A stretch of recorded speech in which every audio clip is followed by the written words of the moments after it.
Thanks everyone for being here at the 12 noon Eastern Time World Building panel at LitCon 2021. We have a bevy. I'm an author, I can use words like that. We have a bevy of highly experienced, trained, expert authors here who are going to share their insights into the various worlds they've created in their novels and short stories. Joining us today, we have PEI-based Geoff Genge, Northern England-based Gillie Hatton. We have Theresa, who comes to us from Temecula. Temecula. Temecula, Southern California. Temecula. Yeah, well, it's not a Gaelic word. I can't say it. We have Fabrice coming to us from just south of Burgundy, France, a town called Macon, but not the one in Georgia. Liz Tuckwell coming to us from London, and Claudia Blood coming to us from Rochester, Minnesota. I am your host, Joseph Carrabis. I am living on the edge of insanity because who knows if we're really recording and going live to Facebook. I'm going to I've just introduced everyone, and now they're going to share a little bit about themselves. Geoff, would you please tell us a few things about yourself? Well, sure. My name is Geoff Genge, and I, as Joseph mentioned, I live in Canada, a little island called Prince Edward Island on the East Coast, where I have become a co-writer of a steampunk science fiction adventure series with my wife, Michelle. We have 2 books out in our series, and we're working hard on our 3rd book this winter, with hopes of it being out sometime in the near future. Beyond that, I don't know what else to really say about myself that would be relevant. I'm looking forward to this panel. I enjoy doing these sorts of things. I like to hear other authors' creative processes, and I'm sure we all have quite a variety of techniques that we use. Beyond that, I don't know if I have much else to say, Joe. Very good. Appreciate it. Gillie, tell us about yourself, please. Hey, hi. I'm Gillie. I write as C.G. Hatton. I have the Thieves Guild books, which are action, adventure, sci-fi, set far future, big galactic war, bounty hunters, pirates, assassins, the whole big war thing. I also edit the Harvey Duckman series of anthologies, which is a regular. We've been going for 2 years. We've brought out 9 volumes so far, so it's every 2 to 3 months we bring out a new volume which features 15 different authors in sci-fi, fantasy, steampunk, and horror, and the generally weird. So I edit that, work with all the different authors, pull it all together, and we have a lot of fun with Harvey. We love Harvey. And I'm also editor and partner at 6 Element Publishing, so I work with a lot of writers in a lot of different genres, and we just love making books and working with writers to help them get their books out there. Very good. Thank you. Theresa, please. And my name's Theresa. I'm the author of the soft sci-fi romance Warehouse Dreams. It's about the faculty at a rundown school for psychokinetics and telepaths. I also have a paranormal romance coming out in April. It's called River City Widows, set in East Sacramento. And I have a creative nonfiction piece authored with S. Faxon about the ghosts aboard the tall ship Star of India. It's a very old ship that's in San Diego Harbor right now. And I'm a podcaster for Semi-Sages of the Pages. We don't know where we're going, but we're on an adventure. And that's a podcast for writers. And that's pretty much it about me. Looking forward to this panel and learning more about you guys. Very good. Fabrice, please. Well, Fabrice Stephen, I'm a sci-fi writer. I have already 4 books published in Human Federation, and I have a new venture in fantasy with a new book in writing in an alternative Roman world with plenty of races and wars and the legions on their march. But today is science fiction, and I've been writing for a long time. Special thing for me is I've grown up in France since I'm 3. So you will pardon my accent if some French accent slips in from time to time. Liz. Hi, my name's Liz Tuckwell, and I live in London, somewhere in the southern part of England, as opposed to Gillie, who's up north. I'm a relatively new author, and I've written mainly short stories so far. I've got 2 collection of short stories out, one of which is actually flash fiction. I've written a number of short stories about an alternative Rome, which is actually based on the premise that Romulus and Remus, it was Romulus who got killed and not Remus. So there's alternative historical fantasy novels, some of which are in the Harvey Duckman series that Gillie mentioned earlier. Other genres of writings, I've written a dystopian science fiction short story, and I've written some fantasy horror short stories as well. And Claudia Blood, please tell us about yourself. Hey everybody, I am Claudia Blood. I am the writer of science fiction and fantasy. I keep crossing genres because each story tells me what it is when I'm writing it. Currently, I've got my Relic trilogy coming out, who has a tagline. I'm really excited about this, is time is coming apart at the seams. I just think it's very fun. But the last book of the trilogy goes live soon, and I've written a number of other fantasies and urban fantasies, which are coming out soon. Excellent. So, folks, there you have it. Please excuse me. I'm attempting to figure out if we are really live streaming. I see us. Hopefully, everyone else does as well. Now, a little bit about what each of us believes world building really is. And I'm not going to comment because I'm an old prejudicial fart. Geoff, what is world building? Well, world building, to me, I feel like it is the water for which the fish swim in. You know, it is the very ether that the characters breathe and live in and grows as they move around in their world.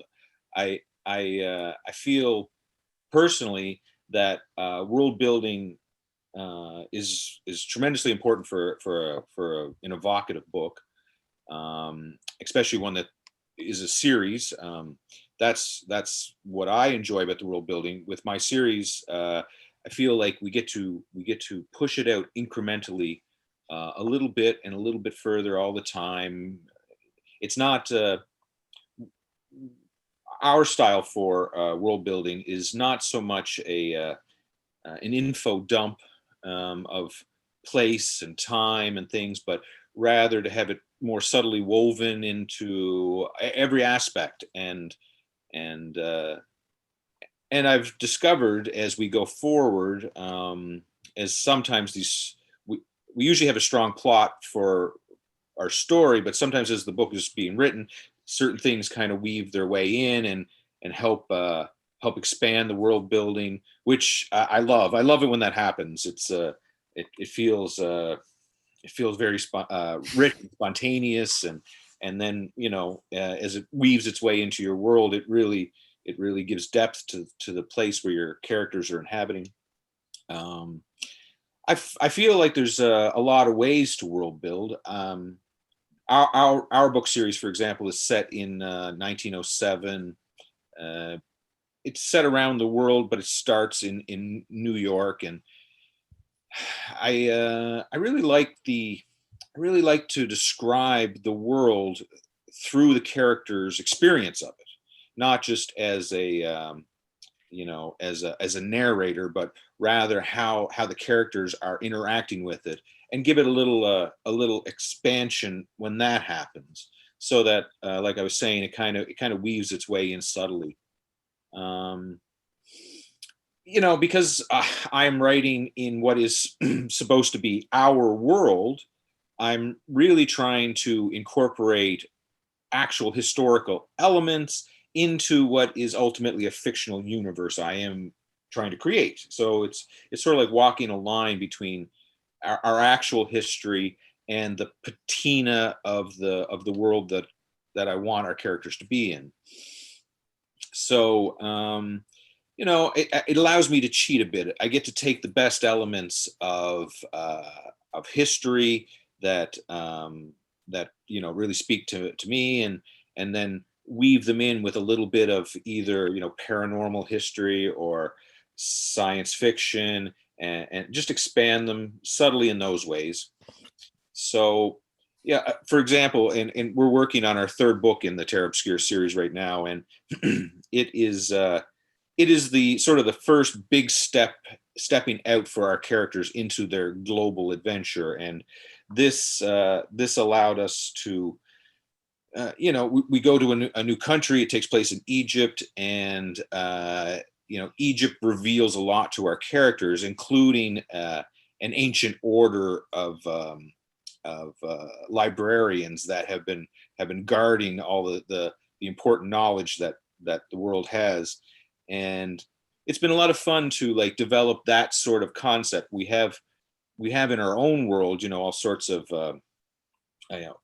secret societies, Masonic type things, and it's been really fun to work on developing a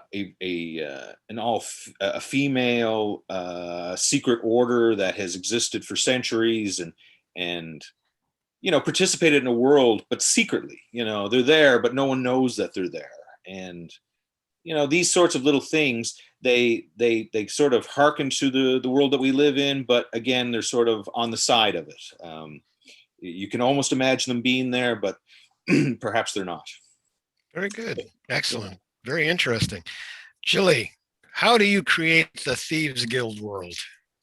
Building on what Geoff just said, it's kind of one of the biggest things that that I love about writing science fiction is that you have control over your whole, it's galaxy wide, it's a whole universe that you have control over.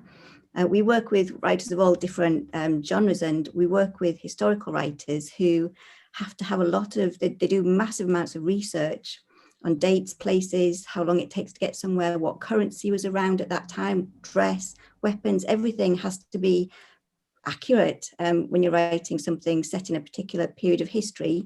If you're writing contemporary, you need to be very accurate and do all of that research. And the brilliant thing with science fiction is it's your playground. It's absolutely your playground. And I don't write big long descriptions in my stuff. It's very fast action, character driven.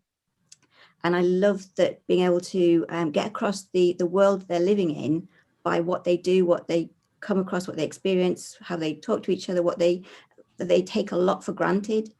So when we're working with writers, when we're working with new writers, the typical answer for world building is, especially when you're writing sci-fi fantasy, you need to consider your magic system, your travel, your communications, your technology,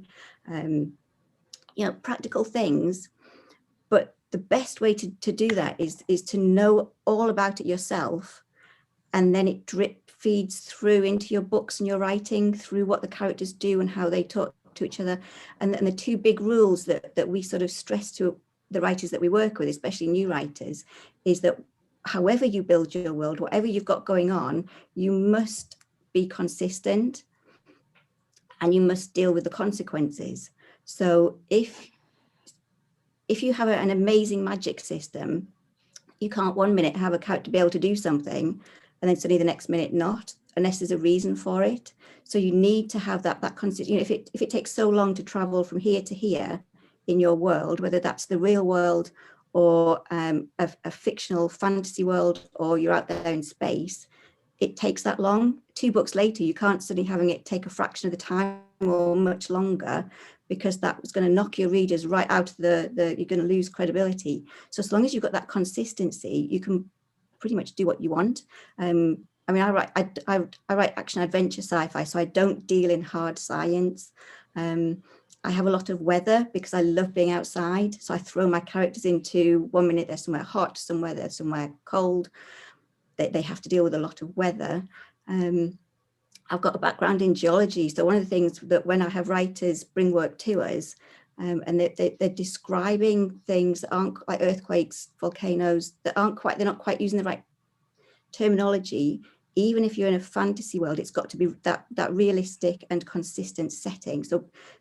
But the world building, the way I see it, is it's all the stuff that you need to know, that you then, the more you know that you don't actually write down, I think the richer your world actually is, and your writing and the adventures that you can share with your readers, because every now and then you just drop in little details that are absolute second nature to you because you live in this world, but a reader just encounters it as and when it's relevant, and that's what I love about it.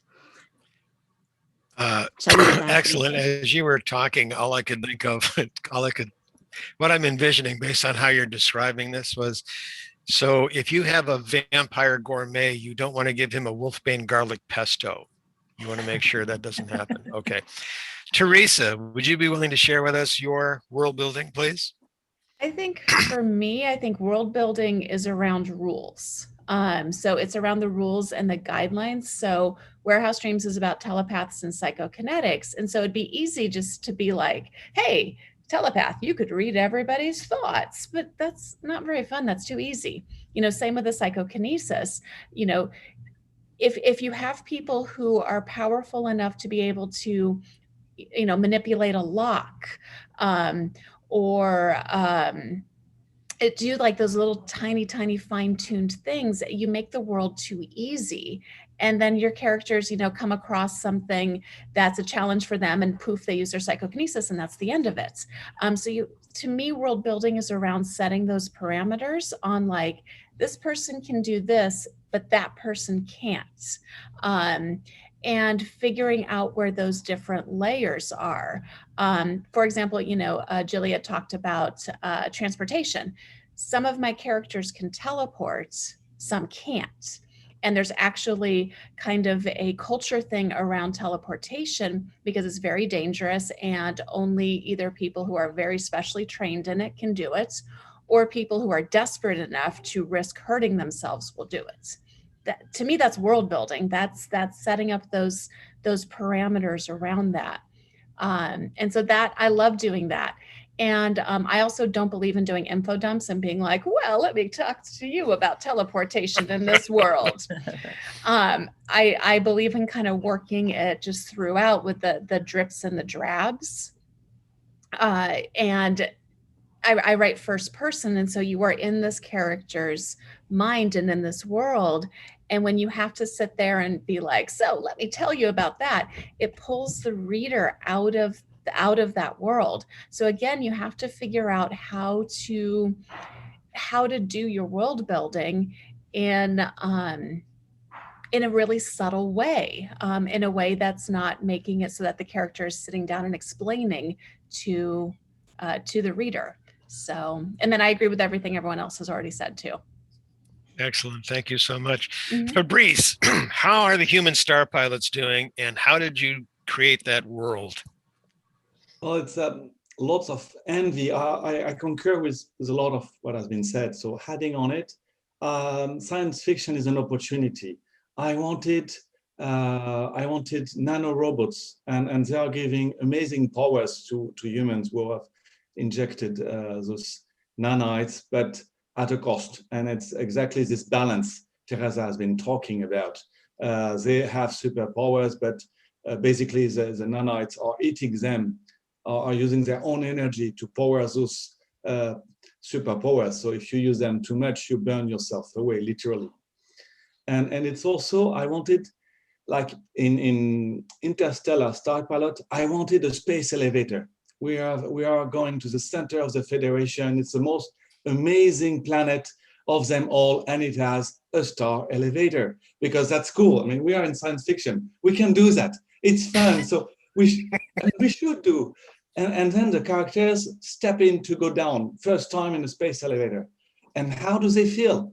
Some of them, they're like, well, it's a gigantic roller coaster. Hee-haw, too cool. I want to go down. And some of them are scared like hell. You're dropping 40,000 kilometers downward, and you have to brake before entering atmosphere at the correct angle and everything. And how does it change in the society? Do you anchor it in a main continent with a potential 40,000 kilometers of cables falling down on planet? Do you anchor it on an island? And I wanted a water planet. That's come from, well, Blue Planet of Jack Vance. I wanted a water planet. So, okay, it's an archipelago. Okay, and it's a volcano with a crater, and it's anchored down there, Hawaiian style. Okay, and how do you live there? And how do you live when there's an early shuttle that goes upward, and the evening shuttles that comes back, bringing people who are going back and forth to the space station and then the travel above? And it's really, it's hard to learn this kind of, you have to know a lot more about your world than you use in your own story, because you're not info dumping, but it transpires. And so you have to accumulate knowledge on how it works and not use it, which is about killing darlings in your text and removing all those nice bits of information on how the diamond nano cable has been brought up in the sky and is anchored, and no, forget it, remove it, useless. And because it's unreal. As of now, we don't know how to do it. I mean, I've been looking, and there are many theories and ideas, but the truth is that no one of us knows how to do it. So let's admit it's kind of magic. It works. It's there. And how do they react to it? And it's really using technology to explore new universes to, well, I like this idea of Star Trek, to go where no one has gone before, and that's kind of cool in science fiction, but you have to have layers of details behind, otherwise it feels empty. They just teleport right at the best place on the planet with the alien that is 2 feet away, usually. You shouldn't do that, so you have to be a bit more subtle, and that's taking a lot of time and research and preparation.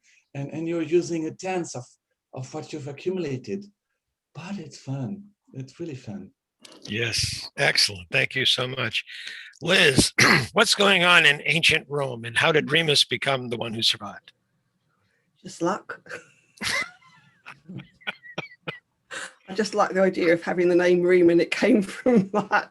But I was thinking, you said what Fabrice was saying about research, even though it's an alternative one, I still have to do a fair amount of research on ancient Rome to actually get an idea of how things work there. But of course, the great get out I have is that if anyone wants to query it, I can say, but it's not actually ancient Rome, is it? So, and I have some magic in it as well. So I've always got to get out clues for people who want to challenge me about the accuracies of ancient Rome, which I think Fabrice might have something to worry about for his series, but if it's actually set in those times.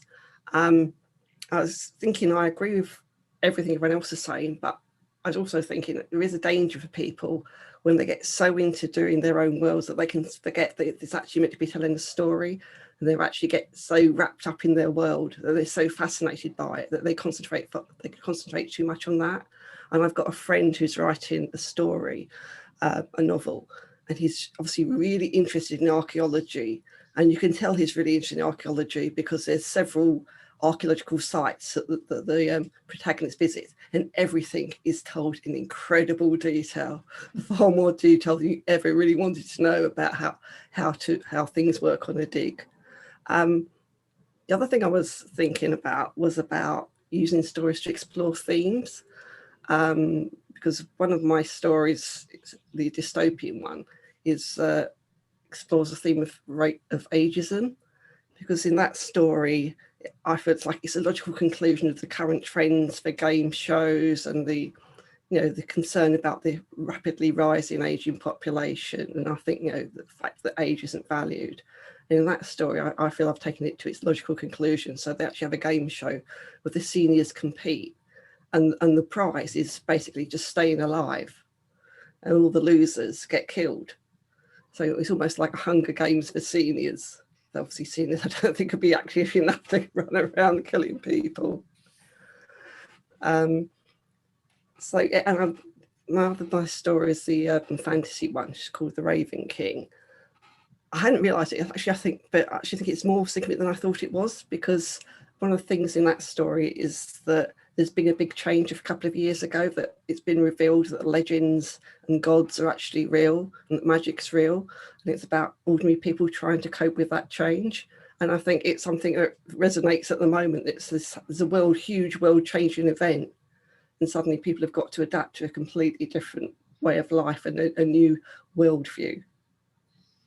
Very good. As perhaps the most senior one here, I take exception to your game show story about people, so you old want to people run around killing killing each people, other. do you, Joseph? No, well, in my past. Anyway, Claudia, would you be willing to tell us about yourself, your books, and your world building methodology, please. It's fascinating listening to everybody else's ideas. I have a background in Dungeons and Dragons. So I started playing when I was very young, like in the 3rd grade.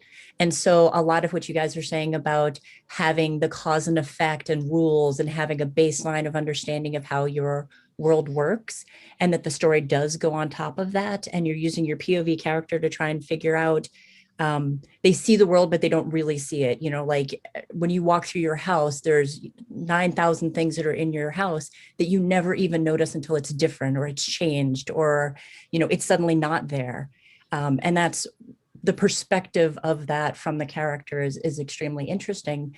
The one, and I really liked that concept of in science fiction and in fantasy, really, depending upon how you do it, you're basically building your own rule set. And you have to make sure, like you guys were all saying, that it's consistent and that there's a logical rationale, even if the characters and the POV people don't understand what that rationale is, it's there and it's underlying every single thing. And everything has kind of like a cause and effect that goes on throughout your world building.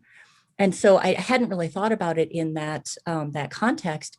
The world for the Relic series came from a dream for me where it was fish out of water and I saw this jungle planet and there was an alien artifact that they walked into. And when everything was said and done, suddenly there was an 80s aerobics instructor there. And so, right. And so, you know, when you take that little seed story, what you're trying to do is figure out, okay, what makes sense? What world and what are the rules around everything around this that makes these very different things together make any sense at all? Because like in our world, that makes no dang sense at all, right? That is never going to happen. And so I think that it is building those rules, building it up over time, making sure that you're consistent, just like you guys all said, and then having the characters on there with the themes that you were talking about. Like, every character in the story that I had written has sort of a different thing that they're battling, right? Their inner demon that they're trying to go against. And then you have to find something within the world that challenges them, right? Because earlier someone said, if they have telepathy and they can read everybody's mind, what's the fun in that, right? I mean, your story's done. You got to have something that challenges that person, that really makes them dig deep into who they are to overcome it, or not. I mean, sometimes they don't, people fail, right? So I do think that that's all intertwined with the world building, and then building that world that makes sense for that bigger global story that you're telling. So but it's very fascinating hearing you guys talk. I mean, thank you so much for sharing your insights. Yes, indeed. Thank you all. I found this fascinating. I'm going to open it up a bit more now. I'd like us to share specifically how we did world building in our books. Okay, so for example, Geoff, how does 1907 New York City become the world of Terra Obscura?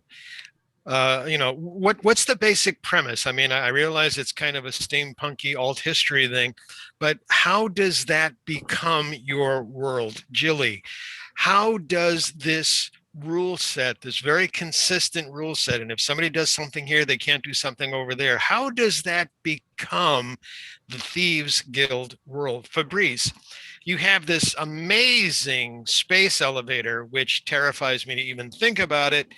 You know, when you said 40,000 miles of cable crashing onto the planet, I'm thinking, yeah, there's a headache I don't want to have. Who's the cleanup crew on that one? You know, how, and you have to do research. You obviously have to do an awful lot of technology research. I understand that is your background, some kind of engineering. Perhaps I have that mistaken, but that's got to play into it. Theresa, obviously, you've had a lot of issues with being a telepath and a psychokinetic that gets in your way, but it must have made changing the kids' diapers a lot easier. That's what I'm thinking. It did, yes. So starting again with Geoff, how does 1907 New York expand to become the Terra Obscura universe? You said you're on to book 3, was it now? Yes. Yeah. Well, I think, excuse me. I think it was key in our world that we started in New York.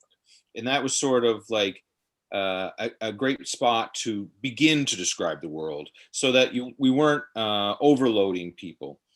The ways that it really kind of showed up was in the way that the characters were experiencing the world. So, for example, you know, one of our characters comes back to New York after being gone for many years, and it's a city he loved and is now returning to, and even he can see the changes that are happening, because in that era there was a lot of inventions and technology coming online very, very rapidly. And so, you know, he's marveling at how tall the buildings are getting, and the lighting and things, and you know, wondering to himself if someday the electric lights of these buildings will one day block out the stars. You know, talking about the very streets and sidewalks, because they're not like they are now. They're really a remnant of old New York, where it's, you know, they're rugged sidewalks. You know, drunk characters are constantly tripping on cobblestones and things of this nature. And when they go someplace that is old in New York, it is really old by our standards. It's almost of a whole different era. So, you know, those are some of the ways that it comes in. Some ways it's interesting. Some of the things that you the rest of you discussed made me remember the same troubles and parameters that we had to set on ourselves, like rules, for example. In the world building that we do, I agree that it was really necessary to establish a relatively concrete set of rules at the beginning, and then force yourself to stay within those. So, for example, with writing a paranormal series, I want to have rules for my paranormal. The series follows an investigator, and I realized I didn't want to have endless sources of the paranormal. That things that were paranormal all kind of stem from either this reason, or this reason, and these are primarily the only reasons why, you know, paranormal exists. It's almost like a science that somebody doesn't understand yet. It's data that nobody's collected. And so, you know, I think that that's been very important, because as we plot out stories in the future, having the rules helps keep us on track for the sources of our technologies and our paranormal, but it also sometimes creates them and inspires them. So having these well-established rules, sometimes as you're, you know, drifting off to sleep at night, you realize like it lends itself to creating something that would be great to see down the road. The only problem with that sometimes is you make rules or you make decisions about your world early on, in like we did in book one, you know, casting shadows of what's to come, and then you're kind of bound by them, and that has come back to haunt me on occasion. I have to admit. But go on. No, that's excellent. Thank you. Gillie, I'm actually, before I get to you, Gillie, when you start a series in a given place, and I can appreciate starting in New York City because everyone around the world knows New York City. If they've not been there, they've seen it in a movie, in a TV show. Somehow or other, they have a good sensory impression of New York City. Then you jump to Egypt, and you're traveling the world. The whole world is involved. How much detail, for example, the ship that everyone's traveling in. Obviously, it doesn't involve a space elevator, but the ship that everyone's traveling in it's got to be technologically advanced for that era. Mm-hmm. How do you know when to stop? That's too much technology. That's not enough technology. Personally, I do rely on beta readers for some of that. You know, and because our books serve a wide age group, I really tried to collect a lot of feedback during that stage. And if somebody's having a struggle with a concept or questions an idea, you know, I try to really hear that and see it through their eyes. What is it that's maybe too much information or not enough description? These sorts of things.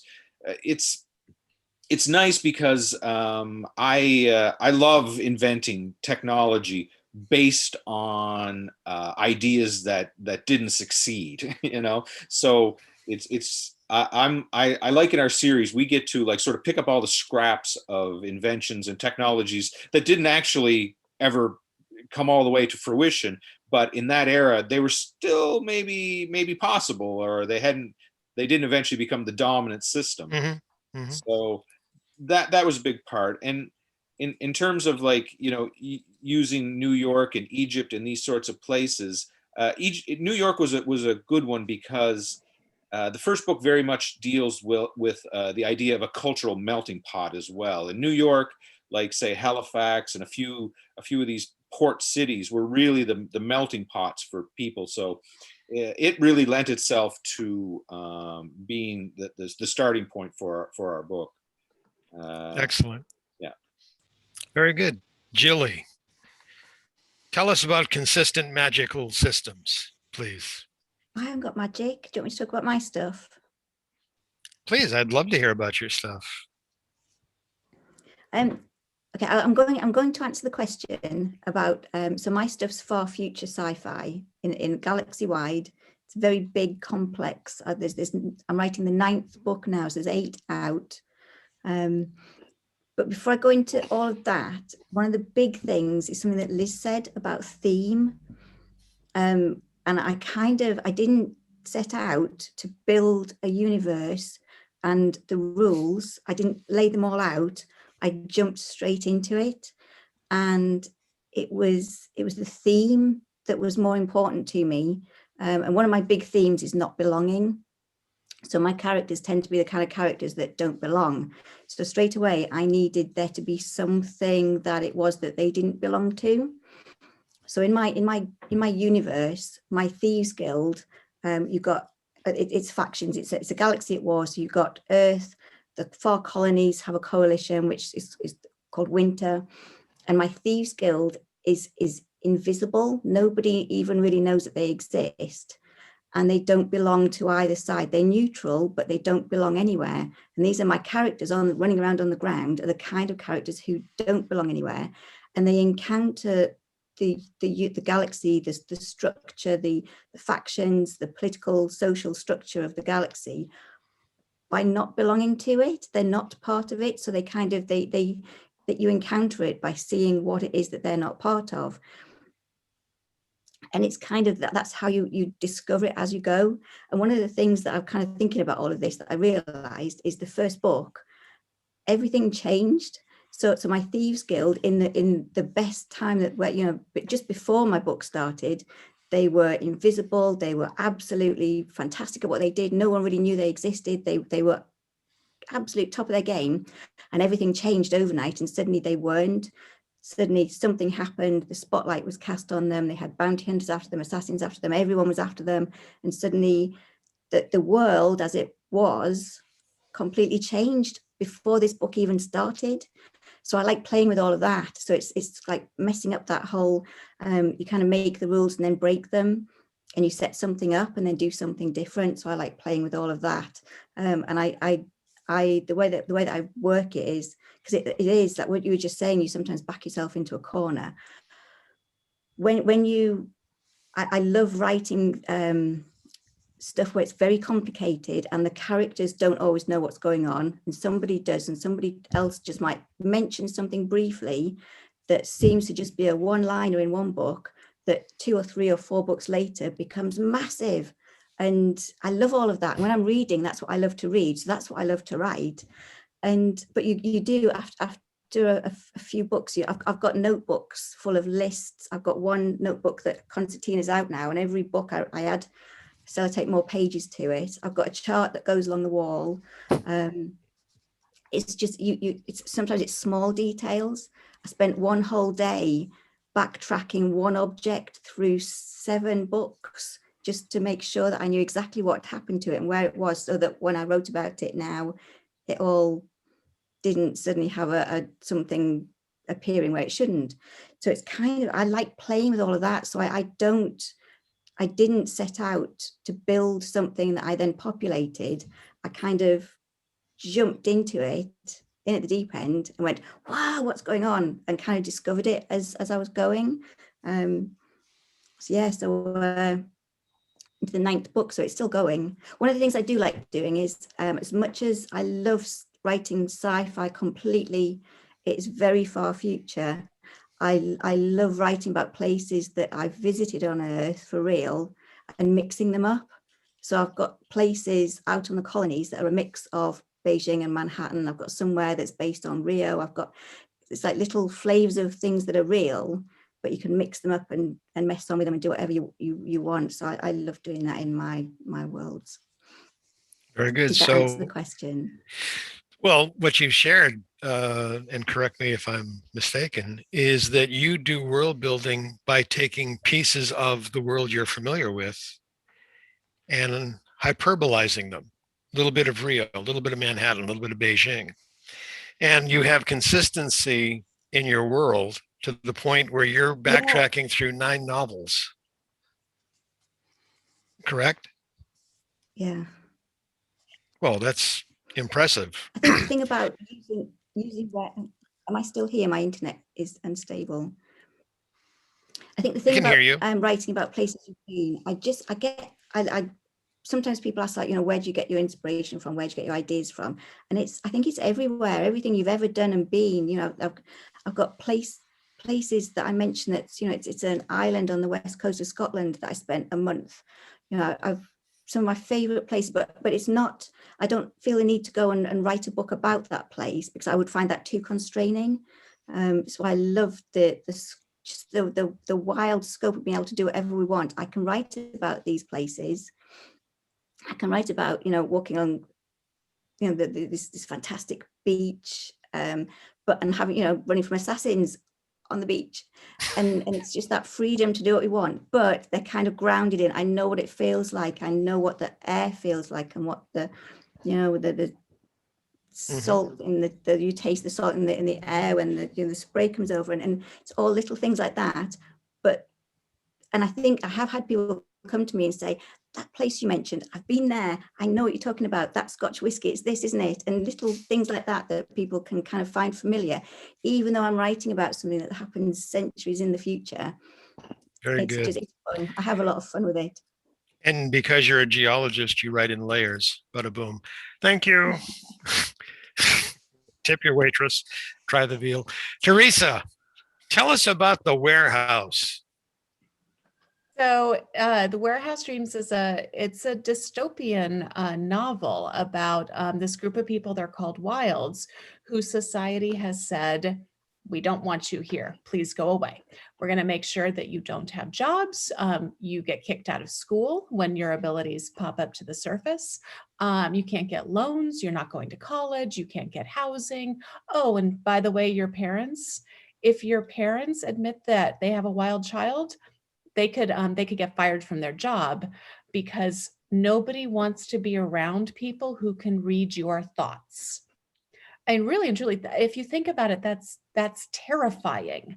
That somebody, a teenager, could read your thoughts. And so that was kind of the first place that I went on this, was this element of dystopian and not belonging. And when I wrote Warehouse Dreams in 2019, before the pandemic, before Black Lives Matter and everything else. But I was kind of seeing some of the stuff that was going on before that, and I kind of pulled some of those elements in. It was also in 2019, and it seems like so long ago, there was a lot of the stuff about school shootings and everything else. And it's unfathomable to me that somebody would take a gun and hold it in a child's face. But I have a scene where that happens, where some of the students from the school get held at gunpoint after being followed by an angry mob. I wanted that element in there too. So for world building, I kind of looked around at what was going on in our society, and I pulled elements from that in as well, to creating this environment. I'm not a big, as I said before, I don't explain things. My first chapter, I literally have thrown people into the world and I'm like, catch up, come on, keep going, catch up. And it took a lot of work to get there. I had a lot of beta readers. I had a lot of beta readers that were like, I don't get it. And I had to keep refining and refining and refining and refining till I got to them to the point where the idea of having people who are telepaths and psychokinetics, it just is molded into the story. I had this wonderful scene that I ended up having to cut where I wanted to express this idea that when you're telepathic, you can have a verbal conversation with everyone around you. You could have a private telepathic conversation with one person in the group, or you could have a telepathic conversation with just a couple of people in the group. And I never could figure out the layers to make it work. I also kind of wanted this idea of using verbal and layering that with telepathy as well. And I do a fair amount of that too.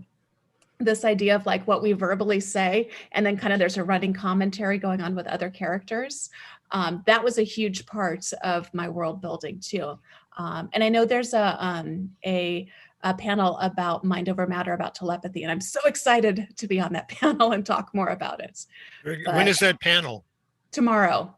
Okay, very good. Yeah, I don't know the exact time. It's in my calendar. Okay, So excellent. yeah, that's my world building. Excellent. Fabrice, you are an engineer by day and a star pilot by night. And do you have patents on this elevator mechanism or the island that it's locked to? Or? Well, I have a lot on it. It started with research, and it started with reading Deep Six from Jack McDavid, and grabbing some information from him.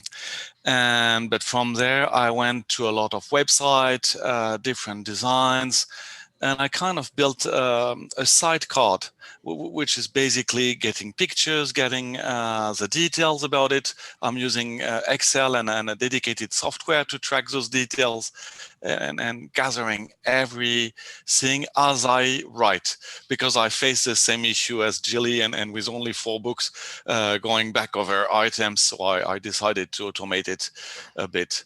Excel is my friend. But it was, so I started researching, adding details and plotting, and having my characters and my plot moving forward. And there's something very important to me is about the editing phase, because that's when I'm tying everything in the story back and forth.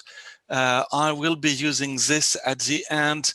I need to introduce that detail. I need the character to see something coming. And I have an idea for 2 or 3 stories further. So I need to put a glimpse of something.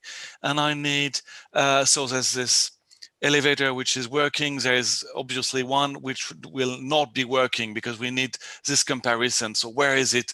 Why is it there? What happened? And so it's kind of dragging out all of those details. And it's something I'm doing on the editing phase. It's really when I'm writing, I thought I was a plotter, but it does seem I'm more of a pantser, which I didn't believe at first. Thanks, Claudia.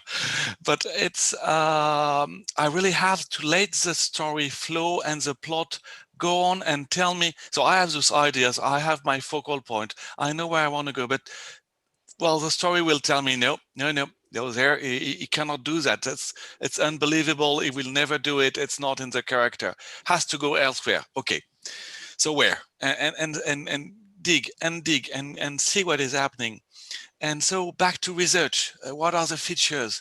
Okay, if it breaks, what are the different scenarios? And there are lots of websites which have explored in details all that. You have mechanics, you have software designed to build the mechanics of a multi-star system and of a Jovian moon with asteroids and moons and everything, and it calculates everything. It's wonderful stuff you can find on the internet. I got all those links in Excel with, okay, so now is at a tenth of C and is going to the other end of the solar system, and how long would it take?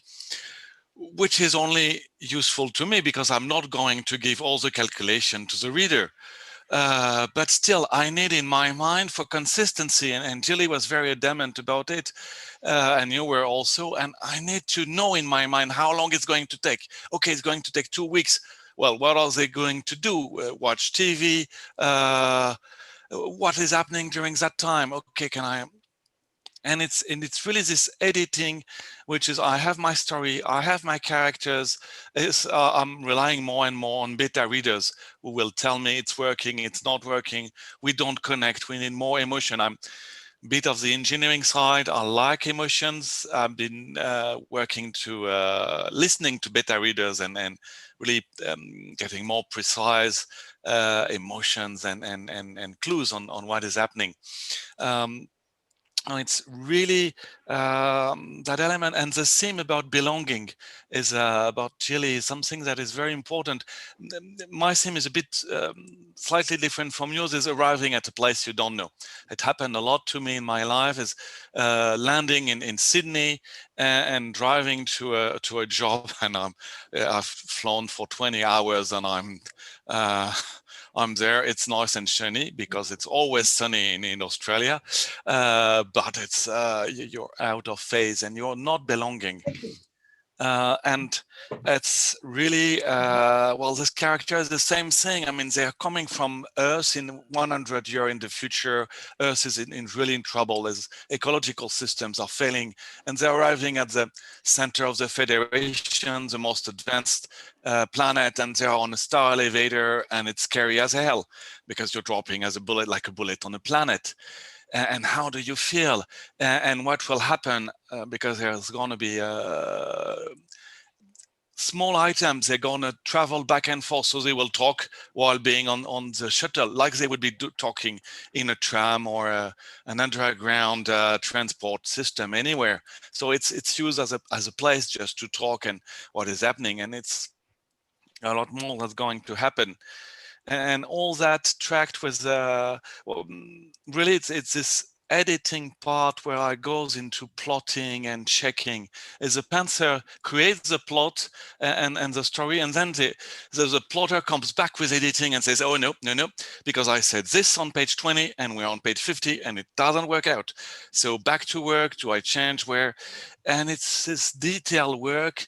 When you say it, you have to feel it. So I've been really reading about the space elevator, and you have to feel it so much that it catches your attention that no, there, it cannot work like this. You said it wouldn't work like this. So you have to stick by your own rules. And where does it lead you? And it's tweaking and tweaking and tweaking and keeping your line and keeping the plot. So it's very important, keeping precise within the plot. I have to say, Fabrice, two things actually.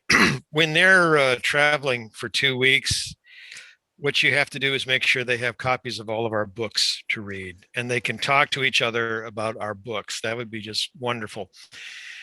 The other thing is, I'm not sure the exact type of engineering you do, but hearing that there's an engineer who is a pantser, that worries me. An engineer who's a pantser, if you're designing aircraft, I don't want to know right now.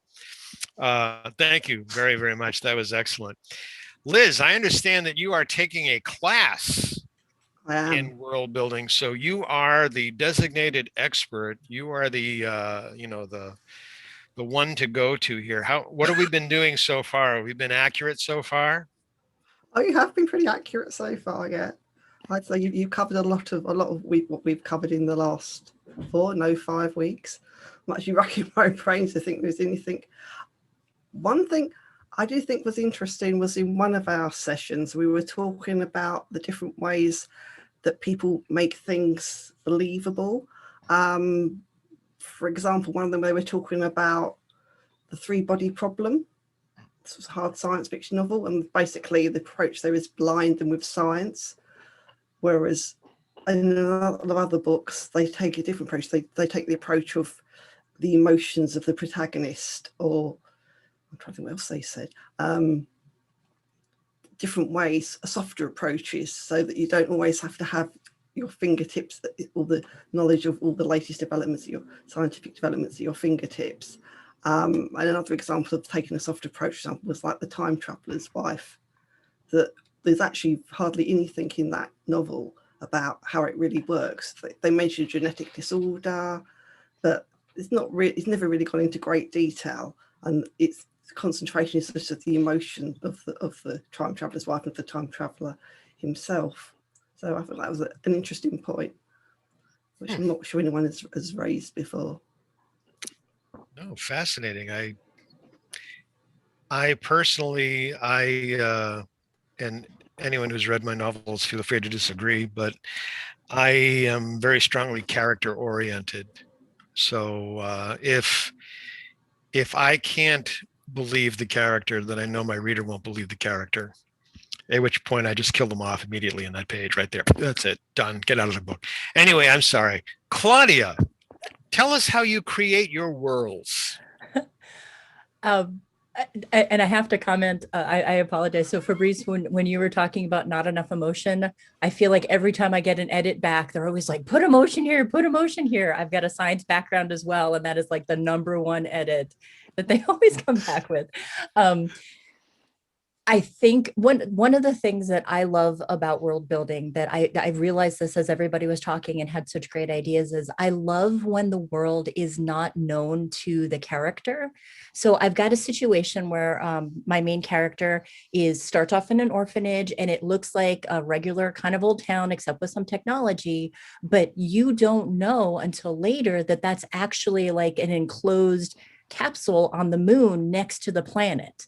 And there's, technology that gets them down to the planet that they've got no idea about because it's just normal for them. And it kind of comes out later. So someone had said that there's one phrase that, someone says sort of off the cuff that suddenly reveals something. Like later, it's like, oh, wow, they're not even on the planet. What happened? So I found that fascinating, really realizing that there's that, there's the world, and then there's the perception of the world by your characters.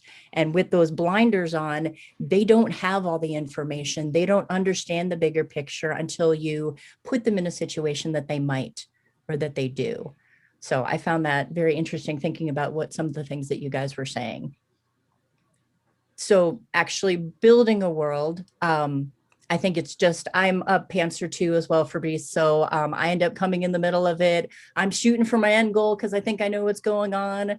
And I run through, and then every time there's something that's a rule, I kind of write it down, because you've got your choice when you get into that issue later. Like if you run into an issue later, you can either fix the first time that it happened and change the rule a little bit to make it more amendable to what you want to do, or you have to come up with a different solution for that future.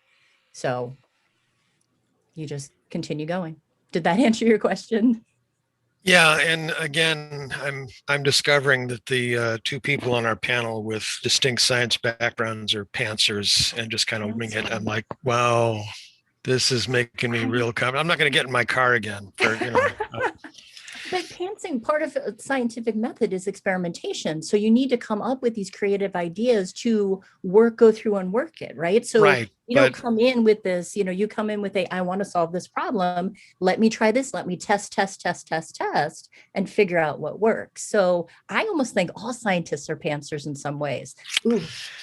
Well, according to Einstein, if we knew what we were doing, we wouldn't call it research. So, there you go. There you go. We have roughly 15-20 minutes left. And just so everybody knows, I just checked, and we're not live streaming to Facebook. So there you go. But this is being recorded, so it'll show up on YouTube, and we can have fun with it later. I apologize. I don't know what is going on. Make sure you edit that part out, guys, when you do the editing for this. Let's have some back and forth if we would like to, if we would be interested. we've heard what each of us has had to say. I have found it very fascinating. What would you use from what someone else has said? Or has something you've heard here today made you say, wow, I never thought about that. I will have that happen to one of my characters. For example, Theresa was saying that you're having this double layer of conversation. You're having the verbal, here I am talking with you, and here's this other layer up over here. And I know in my one of my sets of short stories, that's exactly what happens. There are a group of individuals who communicate on multiple channels, so to speak. Mm-hmm. So, and for me, for me, based on my background and experiences, not telepathy, but having to recognize multiple levels of communication and be aware that the person said this, but their body did that, or their face looked like this, or, so on and so forth, or, doing, people who have read my stuff will not be shocked, doing profiling work, doing interrogations and stuff like that, having to be aware of multiple levels of communication, I was able to play with that. So hearing what you had to say was very fascinating to me about the way you handled it and the way you introduced it into your novels. That was exciting to me. Has anyone else, and of course, whatever Gillie has to say is just wonderful because she's publishing my book, but we won't talk about that. Have there been learnings in this conversation? Please, share with us if you'd be willing to. Yes, Gillie. Can I just say I'm really inspired that everybody on the whole is saying that they love dropping their characters into places that are not described and are not explained, and it's all about that your character's perception of what they see is not necessarily what is. Because one of the things I sometimes get people say, oh, you need more description, you should put more description in. That the industry tends to want more description, lay it all out, be much more which I just can't do. I write the way I write because that's how I write. I like to read. So it's great to hear so many other people saying that this is what you like doing as well. Just have the world there because your characters are encountering it. So I've been really, it's great to hear that there are other people who love writing like that as well. Something that has come to my mind a couple of times actually when Theresa's describing her series and her method. I'm a long-term comic book fan. I've read comic books my whole life, and some of the things about your series remind me very much of the X-Men, which yes. is dear to my heart. But it reminded me of something. 20 years ago, there was an X-Men movie made, and I have to say that movie, for all of its shortcomings, had one of the best techniques for introducing a very convoluted world to an uninformed viewer by bringing in a character who was I don't know if anybody saw that movie, but it's about a school of mutants that's an established and elaborate world. And what they did is they brought in a character who was both a mutant and an altered human combined, and they used that character and his lack of understanding of this world as the vehicle to introduce what was a very complicated world to the audience. And I have to say, when I watch that movie, I'm constantly struck by how brilliant the way that they introduced that world. And I did use a bit of that method myself when I was saying how I brought a character back to New York, and it was his returning to New York and finding his old friend who'd been up to crazy things while he was gone. His lack of understanding what had transpired while he was away was a great vehicle for introducing the reader to the world. Basically putting them in that character's pocket and seeing everything as he was discovering it, and letting him ask the natural questions. But just a few things that Theresa had said, it reminded me of that aspect of my own process. Excellent. Excellent. I am going to go back to Claudia and Fabrice, because That really bothers you, doesn't it? That scientists might, you know. No, it doesn't. It doesn't bother me as much as I kid around about it. In one of my novels, for example, I cross, because I've got a I've got a varied life. I cross cultural mythology with quantum computing, and I've worked in both fields extensively. So in the original draft, or the original version, which I believe Fabrice has read, God love him, I go into painstaking detail about how this computer comes about, and how it basically is brought to quote unquote life, to some kind of AI-ish life. Well, I've rewritten the novel completely, and I listened, as all of us have said, we listened to our readers. And I one of the things that I realized people were saying, not in using these words, but they were saying, because I would say, well, what did you think about the computer section? Well, I just kind of skimmed over that. Oh, no. No, how dare you skim over that, you rotten person. But then I, as you all said, then I paid attention after I secretly realized they were all fools and idiots, but I paid attention and I went, okay, well, nobody cares about that. But then I realized it wasn't that nobody cared, it was too much. Mm-hmm. Nobody cared about 17 synthetic systems coming online. Well, why not? By God, we had to do that in the lab. No, they don't care. Give them 3. Give them 3 that they recognize. Visual system coming online. Oh, visual? Yeah. Got that one. Okay. Auditory complex coming online. Got that one. Yep. Okay. Kinesthetic complex. Good. That one's good. Limbic dorsal. Who the hell knows what the hell that is, right? Get that one out of there. So I truly do appreciate when you are having a background in science, and when all of us have done massive research in these fields, killing, as Fabrice said, killing our darlings. Who has to go? And I'm not sure how each of you feels individually. I'd love to have you tell us, the listeners on this podcast. It hurts like a son of a gun.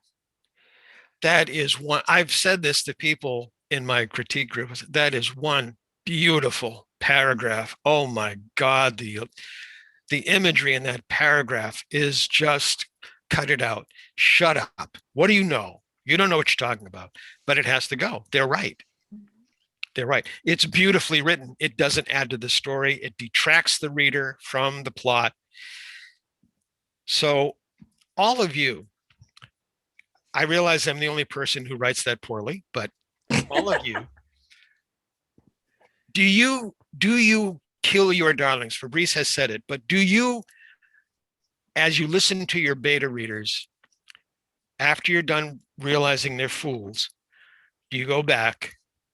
Hope none of my beta readers are listening to this, but do you go back and then go, yeah, yep. I collect them all into a separate bucket, if you will. Yeah, me too. Yeah. They're going to show up somewhere. Yeah. They're going to show up use somewhere. that. Yeah. They never do. And never do. No. Never do. Yeah. But I want that illusion. I may someday, so I'm going to put it away so it makes it a little easier. Yeah. Do you find that you can build the whole new world off of one little piece?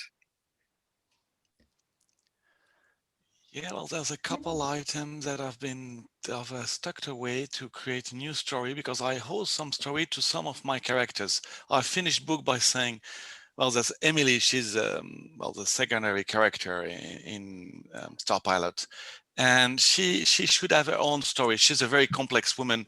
She has a lot to tell, and she has a full story. So I've grabbed everything, I've stuck them in a Word document, and even if I don't use them word for word, I'm going to use the intent that is behind those darlings. I had those words. there was an intention which was interesting, and I will reuse it. But yes, I know it will not be directly as it is. And it has been very hard. It has been very hard until very recently I reread Foundation. You know, it's going to be aired soon, and I went back. And Foundation 1 is a very straight book, very fast, very quick, a very small book, tiny, even smallish. And then I went back to second Foundation, well, Empire, second Foundation and Earth, and that's 450 pages of blah, blah, blah. Is a master, is an amazing writer, but the fourth Foundation is just too long, should have been edited. You should have cut half of it. And so it's something that is really, we need to let those darlings go, stuck them away, but make the story fluid and nice and readable. And it is important for our readers and for ourselves. Yes. Geoff, were you going to say something? No, I'm just listening, but I have to be honest. I've been lucky enough not to find myself in that position yet. I know it sounds unbelievable, Okay, but all of us dump on like, Geoff now. So I am encountering it with the book that we are currently writing, because we kind of got bogged down in some things, and some of it goes back to what I was originally saying about consequences, rules that you had made for yourself early on, or things that you had suggested in an early book that now you got to fit in. And so an example, my example is where I've realized I had to go back and change things in this work in progress, was that I had suggested in the first book that this third book would be taking place during Ramadan in Egypt, because it really worked for a description of a particular time that things had to happen by.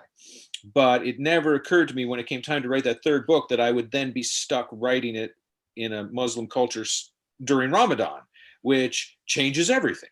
Mm-hmm. And so I do kind of regret that a bit, because it definitely tied my hands as to some of the things that my characters could do while they were in Cairo.